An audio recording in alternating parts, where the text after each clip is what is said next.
समाजकार्यात सातत्याने उल्लेखनीय योगदान देणाऱ्या श्री श्री 1008 महामंडलेश्वर स्वामी डॉक्टर राखेताई नंदगिरी श्री पंचदशनाम जुना एवं आंतरराष्ट्रीय किन्नर आखाडा यांना राज्यस्तरीय महाराष्ट्र गौरव पुरस्कार प्रदान करून सन्मानित करण्यात येणार आहे।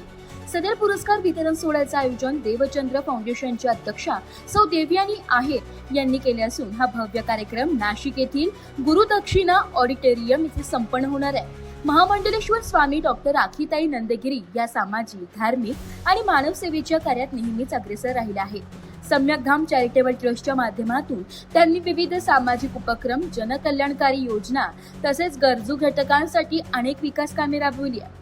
ते या संस्थेच्या संस्थापक अध्यक्ष म्हणून कार्यरत असून त्यांच्या कार्याचा समाजात मोठा गौरव होत आहे। त्यांच्या समाजहिताच्या कार्याची दखल घेत राज्यस्तरीय महाराष्ट्र गौरव पुरस्कार जाहीर करण्यात आल्याने विविध स्तरातून त्यांच्यावर अभिनंदनाचा वर्षाव होत आहे। या सोहळ्यात सामाजिक, धार्मिक, राजकीय तसेच विविध क्षेत्रातील मान्यवर मोठ्या संख्येने उपस्थित राहणार असल्याची माहिती आयोजकांकडून देण्यात आली आहे। ब्युरो रिपोर्ट, नाशिक लोकशाही न्यूज, नाशिक।